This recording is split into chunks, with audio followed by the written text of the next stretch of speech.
respected dignitaries on the dais and off the dais, Gautam Nami जी, रिचा और कोऑपरेटर्स और technology partners, बहुत ही अच्छा संगम है। और पूना के लिए आपने सांस्कृतिक जो कैपिटल बताया, मैं तो ये कहूँगा कि ये हमारी कोऑपरेटिव की भी कैपिटल बनती जा रही है।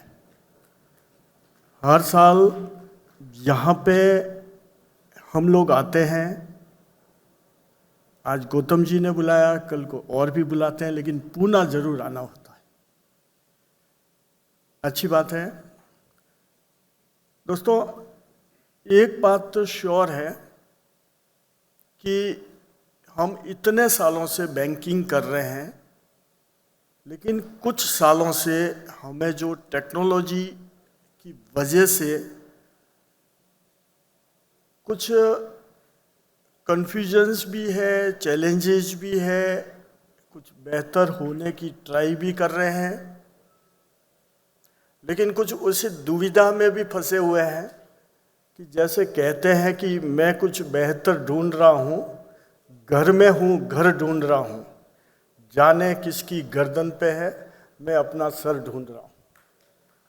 वो वाली हालत है।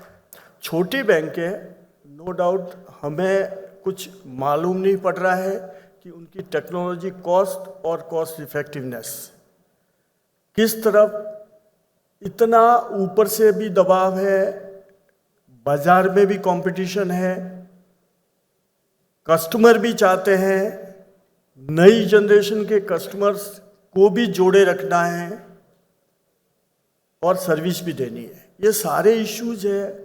फर्स्ट ग्रेड 1 और ग्रेड 2 बैंक्स के लिए ये बहुत बड़े चैलेंजेस हैं। लेकिन इसके साथ ही ये बात ज़रूर है कि जो परमानेंट है वो चेंज इज परमानेंट, दूसरा कुछ भी परमानेंट नहीं है। तो चेंज तो अपने को होते ही रहना पड़ेगा, और जिसने चेंज पहले कर लिया वो बेनिफिट में रहेगा। अब टाइम है कि हम अपने आप को बहुत तेजी से बदलें, लेकिन उसको दूसरे एस्पेक्ट से भी देखें। उसमें फेडरेशन आपकी बहुत मदद कर सकता है। नेशनल फेडरेशन बहुत ही एक्टिव तरीके से काम कर रहा है। कल भी जैसे शर्मा जी ने बताया कि दिल्ली में हमारी मीटिंग हुई, उस मीटिंग में बहुत सारे इश्यूज आए। DICGC का भी एक बात थी। DICGC में हमने वो तो बात रखी कि भाई हमसे प्रीमियम लेते हैं आप, अगर आप उनका प्रॉफिट का मार्जिन जो कमाया हुआ एक्यूमुलेटेड फंड अगर आप नज़र करें तो आपको मालूम पड़ेगा कि इतना ह्यूज फंड उनके पास में है, फिर भी हमारे जो प्रीमियम है वो उतनी की उतनी है, हमारी जो 5 लाख की लिमिट है वो उतनी की उतनी है।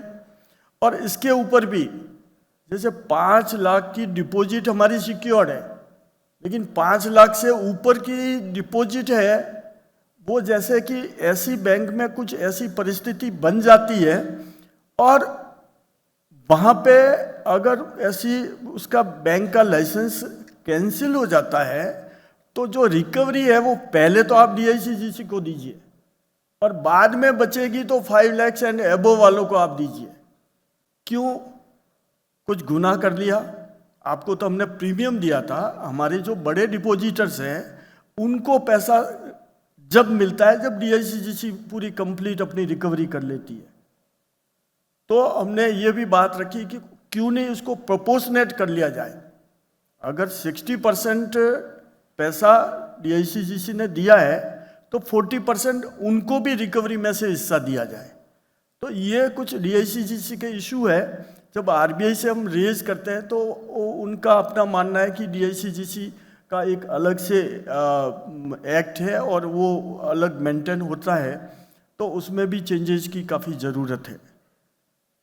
मैं टेक्नोलॉजी के तो यही कहूँगा कि जितना जल्दी हो सके हमें इस बात को समझना पड़ेगा।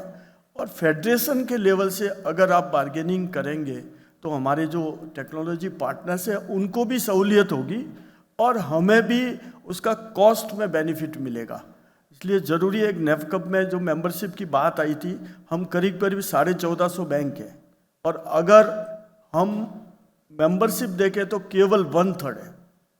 हमारे यहाँ पे मैं राजस्थान का एक किस्सा बताता हूँ कि एक बैंक था, वो कभी भी मेंबरशिप पे नहीं कर रहे थे, लेकिन कुछ परिस्थिति ऐसी हो गई कि वो एकदम रिजर्व बैंक के उस डायरेक्शन में आ गया और बहुत सारी परेशानी को जब झेलने लगा तो हमारे पास आया, बोले आप हमारे लिए प्लीडिंग करो और हमारा वहाँ पे अपना रिप्रेजेंटेशन दीजिए। मैंने कहा आप इतने सालों तक हम आपको फॉलोअप करते रहे, आपने कभी तवज्जो नहीं दी।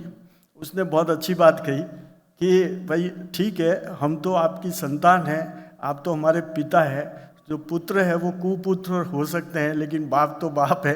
तो वो अपना हक जताने लगे। मैं इस बात के लिए इसलिए कह रहा हूँ कि फेडरेशन में आप अधिकार तो ढूंढते हैं, लेकिन जब आपकी ड्यूटी की बात आती है, आपके मेंबरशिप फीस की बात आती है, तो आप टाइमली भरते नहीं हैं।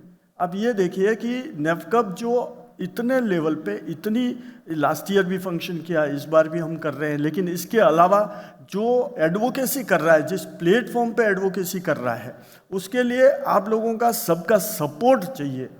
R&D के लिए सपोर्ट चाहिए होता है। हम नई नई बातें, नई नई रिसर्च करते हैं, उसके लिए नेफकप को सपोर्ट चाहिए होता है। तो वो हमारा यही निवेदन रहेगा कि आप अपनी मेंबरशिप को ज़रूर अपडेट करें। और इस बार तो बहुत बड़ा बेनिफिट है कि प्रीवियसली जो भी आपने अगर नहीं दिया है तो उसको देने की ज़रूरत नहीं है। रही बात कैपेसिटी बिल्डिंग की, जो RBI ने अब की बार जो मिशन सक्षम अभी लॉन्च किया है, तो ये बहुत गहन स्तर पे ये ट्रेनिंग का प्रोग्राम रखा है, जो करीब करीब शुरुआत भी हो चुकी है। जून से हमारे राजस्थान में तो शेड्यूल भी आ गया है, दूसरी जगह भी पैरेलल और रीजनल ये लोग वो करेंगे।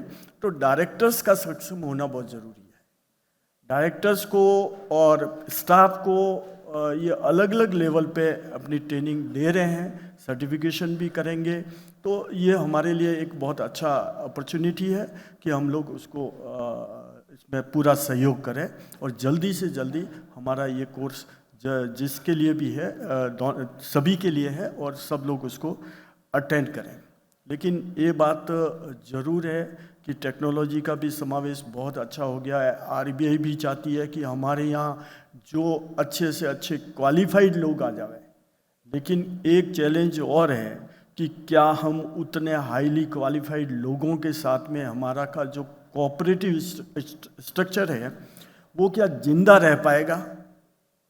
क्या आप 10 साल से पुराने डायरेक्टर्स को हटा के जो हमारी लीगेसी है, हमारी जो इन डेप्थ सोसाइटी में जो हमारी जो क्रेडिट है, हमारी जो पहुंच है बहुत निचले लेवल पे, ये कॉमर्शियल बैंक और दूसरे NBFC हमारे ही तरीके से, हमारी जो बॉटम लेवल पे हमने जो काम किए हैं उसका फ़ायदा आज वो लोग ले रहे हैं।